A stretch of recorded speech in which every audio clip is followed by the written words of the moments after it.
अर्जुन गांव में आया। संग अपने वो मोबाइल लाया। दादाजी ने मोहब्बत लुटाई, मेहनत का फिर पाठ पढ़ाया। राहुल संग मिल पाइप को खोला, जड़ें फंसी हैं, अर्जुन बोला। बूंद बूंद से प्यास बुझाई, पौधों ने फिर ली अंगड़ाई। छोड़ के गेम वो बाहर खेला, खुशियों का वहाँ लगा था मेला। असली दुनिया मन को भाई, ऐसी गर्मी की छुट्टी मनाई।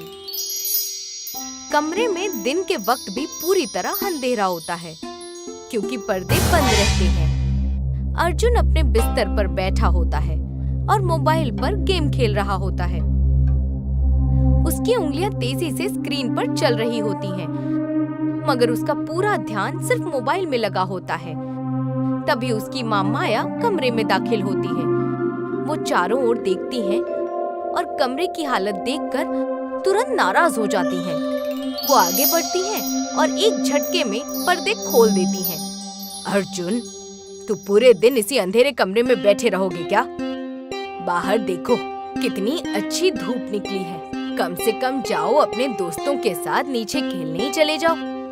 अम्मी प्लीज, बाहर बहुत गर्मी है और नीचे सब बोरिंग है। मेरे सारे दोस्त ऑनलाइन गेम्स खेल रहे हैं। ये मैच खत्म होने वाला है, बस 5 मिनट और। माया अर्जुन की तरफ सख्त नजर से देखती है और उसके हाथ से मोबाइल झटके से छीन लेती है। नहीं, अब बहुत हुआ।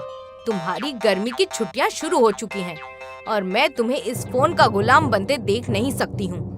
मैंने फैसला किया है कि हम कल ही गांव जा रहे हैं। तुम्हारे दादाजी तुम्हें याद कर रहे हैं। क्या? कस्बा? अम्मी, वहाँ तो सिग्नल भी नहीं आता। मैं वहाँ रहकर क्या करूँगा? वहाँ तो सिर्फ धूल और गाय भैंस है। प्लीज मुझे यहाँ रहने दीजिए। तैयारी कर लो अर्जुन, हम कल सुबह निकल रहे हैं। वहाँ तुम्हें असली दुनिया का नजारा मिलेगा, इस छोटी सी स्क्रीन वाली दुनिया से बाहर। माया ये कहकर चली जाती है। अर्जुन इस बात से बेहद नाखुश लगता है। अगले दिन एक बस गांव के बस स्टैंड पर आकर रुकती है। अर्जुन और माया उससे नीचे उतरते हैं। गांव चारों ओर हरी भरी हरियाली से घिरा होता है और हवा भी हल्की ताजा लगती है। अर्जुन अपने कंधे पर बैग लिए मायूस सा लगता है, जबकि माया के चेहरे पर गांव लौटने की तसल्ली साफ नजर आती है। तभी राहुल अपनी साइकिल लेकर वहां आ जाता है। अर्जुन भाई, बुआ जी, हम कब से आप लोगों का मुंतजिर कर रहे थे। आइए, सामान साइकिल पर रख दीजिए।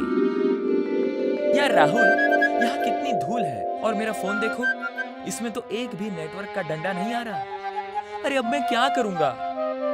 अरे भाई, यहाँ नेटवर्क की जरूरत किसे है?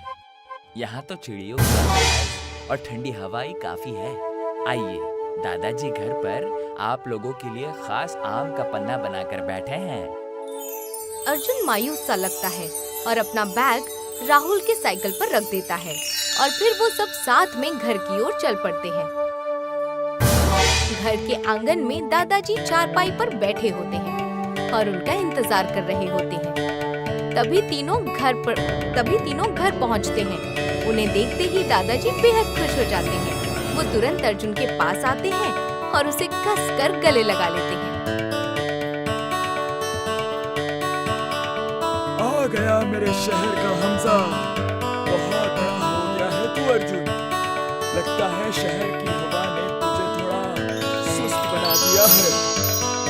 नमस्ते दादाजी, मैं बस थोड़ा थक गया हूँ। यहाँ गर्मी भी बहुत है। गर्मी तो है बेटा, लेकिन ये सर्दी मिट्टी की है। ये तुम्हें ठंडा रखेगी, लेकिन एक बहुत बड़ी दिक्कत है।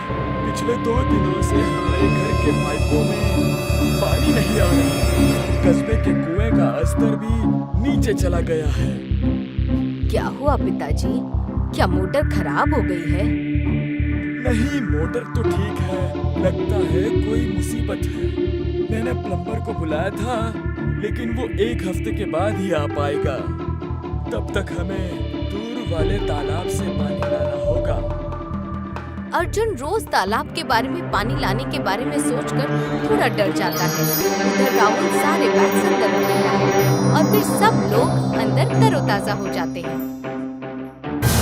कुछ वक्त बाद अर्जुन और राहुल एक बड़े दरख्त के नीचे बैठकर छाया ले रहे होते हैं। अर्जुन इधर उधर नेटवर्क की तलाश में लगा रहता है, जबकि राहुल पत्थर और कील की मदद से अपनी चप्पल ठीक कर रहा होता है। राहुल, सच बता, क्या यहाँ कहीं भी वाईफाई नहीं है? मुझे अपने दोस्तों को जरूरी मैसेज भेजना है। यहाँ वाईफाई हाईफाई जिंदगी चलती है। और चैन से सो। और वैसे भी दादाजी परेशान है, क्या तुम मेरी मदद करोगे ये देखने में कि पाइप में क्या दिक्कत है? मुझे पाइप के बारे में क्या पता, मैं तो बस ऐप्स डाउनलोड करना जानता हूँ। अगर कोई ऐप होता तो उसकी मदद से पाइप ठीक कर देता। दिमाग लगाओ, तुम स्कूल में साइंस पढ़ते हो। चलो देखते हैं कि पानी कहाँ से रुक रहा है। अर्जुन मन मारकर अपना मोबाइल जेब में रखता है और राहुल के पीछे पीछे घर के पीछे की ओर चल पड़ता है, जहाँ मेन पानी की पाइपें लगी होती हैं। राहुल और अर्जुन घर के पीछे वाले हिस्से में पहुँचते हैं, जहाँ सभी पाइप लगे होते हैं। दोनों एक छोटे टैंक से घर तक जाने वाली पुरानी लोहे की पाइपों को गौर से देखते हैं। सुनो, ये आवाज भारी है, इसका मतलब है कि पानी यहाँ तक तो आ रहा है, लेकिन आगे नहीं जा रहा है। रुको, अगर पानी यहाँ फंस रहा है तो इसके आगे का हिस्सा खाली होना चाहिए। अर्जुन आगे बढ़कर पाइप पर हल्का सा थपथपाता है और उसमें से हल्की सी एक आवाज आती है। तुम ठीक कह रहे हो, रुकावट इसी जोड़ के करीब है। मेरे पास एक रास्ता है। दादाजी के पास पुराने नमक का घोल है जो जंग साफ कर देता है, हम उसका इस्तेमाल कर सकते हैं। दोनों एक दूसरे की ओर देखते हैं और हल्का सा सर हिलाकर सहमति जताते हैं। इस पल के बाद पहली बार अर्जुन कुछ वक्त के लिए अपना मोबाइल भूल जाता है। कुछ वक्त बाद राहुल और अर्जुन जल्दी से दादाजी के कमरे में जाते हैं। वो वहाँ औजार और नमक वाला पानी ढूंढने लगते हैं और कुछ ही वक्त में उन्हें वो मिल भी जाता है। अर्जुन एक रेंच उठा लेता है और राहुल नमक वाला पानी ले लेता है। जैसे ही वो बाहर निकलने लगते हैं, तभी दादाजी कमरे में दाखिल होते हैं। क्या ढूंढ रहे हो बच्चों? क्या खजाना मिल गया? दादाजी, हमने ढूंढ लिया है कि पाइप कहाँ से बंद है। हम उसे साफ करने की कोशिश कर रहे हैं। बिल्कुल, लेकिन याद रखना, ज्यादा जोर की जगह दिमाग का इस्तेमाल करना। मैं जबरदस्ती मत खोलना। अर्जुन और राहुल हामी में सर हिलाते हैं और वहाँ से निकल जाते हैं। दोनों फिर से पाइप वाले हिस्से में पहुँचते हैं। राहुल जंग लगी पाइप के जोड़ पर नमक वाला पानी डालता है और अर्जुन रिंच से उसे ढीला करने की कोशिश करता है। इसी दौरान राहुल पाइप को जोर से पकड़े रहता है। थोड़ा और जोर लगाओ अर्जुन, बस खुलने ही वाला है। ये बहुत सख्त है। शहर में तो बस एक कॉल करो और प्लम्बर आ जाता है। वहाँ सब कुछ कितना आसान है। आसान चीजें हमें मजबूत नहीं बनाती। जब तुम खुद से कुछ ठीक करते हो तो उसकी खुशी अलग ही होती है। इस कोशिश के बाद आखिरकार पाइप का जोड़ घूम जाता है और खुलने लगता है। दोनों के चेहरे पर जीभ की मुस्कान आ जाती है। जब पाइप पूरी तरह खुल जाता है और अलग होता है तो उन्हें अंदर छोटे छोटे पौधों की जड़ें फंसी हुई नजर आती हैं। देखो, इन जड़ों ने पूरे पाइप को ब्लॉक कर दिया था। दोनों परेशानी समझ जाते हैं और मिलकर पाइप को अच्छे से साफ करते हैं और फिर उसे वापस ठीक से जोड़ देते हैं। अब पानी फिर से बहने लगता है। ये देखकर दोनों खुश हो जाते हैं और वहाँ से लौटने लगते हैं। जाते वक्त अर्जुन पीछे रखे पौधों को देखता है, जो कम पानी की वजह से धूप में सूखते हुए नजर आते हैं। राहुल, क्या हम इन पौधों के लिए कुछ बेहतर नहीं कर सकते? कैसा बेहतर? हम तो सिर्फ बाल्टी से पानी डालते हैं। नहीं, मैंने एक नया तरीका देखा था। अगर हम पुरानी प्लास्टिक की बोतल्स में छोटे छेद करके उन्हें पौधों की जड़ों के पास गाड़ दें, तो पानी सीधे जल तक जाएगा और बर्बाद नहीं होगा। इसे ड्रिप इरिगेशन कहते हैं। ये तो बहुत ही बेहतरीन आइडिया है। हमारे पास तो बहुत सारी पुरानी बोतलें पड़ी हुई हैं। दोनों स्टोर रूम से पानी की बोतलें लेकर आते हैं और अपने काम में जुट जाते हैं।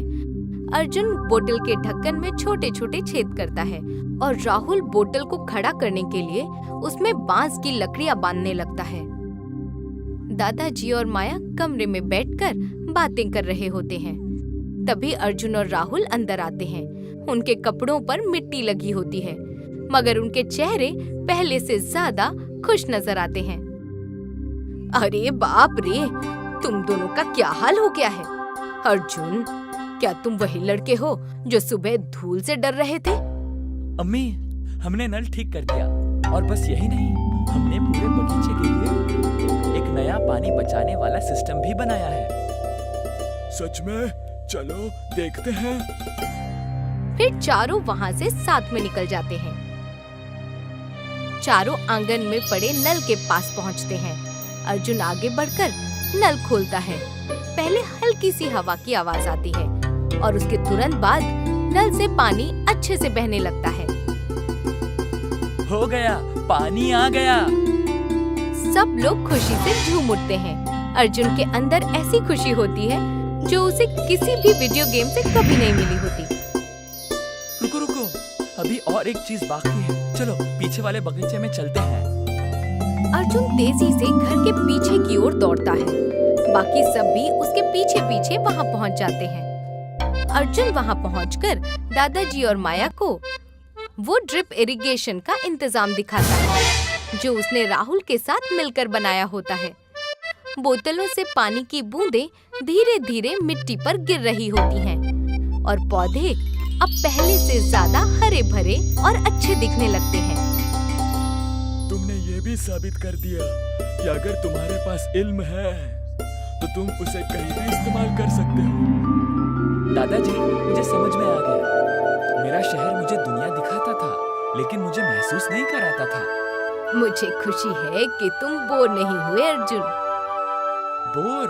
अम्मी, अभी तो मुझे राहुल के साथ मिलकर पुराने कुएं का घेरा भी ठीक करना है। हमने कल का प्लान भी बना लिया है। सभी के चेहरे पर खुशी झलकती है और वो इस पल का लुत्फ उठाते हैं। अगले दिन से राहुल और अर्जुन कुएं का ढक्कन ठीक करना शुरू कर देते हैं। वो साथ में पहाड़ियों और खेतों की सैर करते हैं। राहुल अर्जुन को अपने दोस्तों के पास ले जाता है, जहां अर्जुन कबड्डी और खो खो खेलता है। ऐसे ही दिन बीतते रहते हैं और फिर अर्जुन के वापस जाने का वक्त आ जाता है। अगले दिन माया और अर्जुन बस स्टैंड पहुंचते हैं, जहां उन्हें राहुल और दादाजी लेकर आते हैं। ठीक वैसे ही जैसे सफर की शुरुआत हुई थी। राहुल अर्जुन का बैग अपनी साइकिल पर लेकर आता है। अगली छुट्टियों में फिर आना अर्जुन भाई, अभी बहुत से काम अधूरे हैं। बिल्कुल राहुल, मैं जल्द ही वापस लौटूंगा और सारे पौधों का ध्यान रखना। अगले साल उसी के फल खाएंगे। इसके बाद राहुल अर्जुन को गले लगाता है और फिर दादाजी के पैर छूकर उनका आशीर्वाद लेता है। जीते रहो बेटा, याद रखना असली तरक्की वही है जो सबको साथ लेकर चले। अर्जुन मुस्कुराते हुए सर हिलाता है। इसी बीच बस आ जाती है। माया और अर्जुन बस में चढ़ जाते हैं। वो दोनों दादाजी और राहुल को अलविदा कहते हैं। कहानी यही खत्म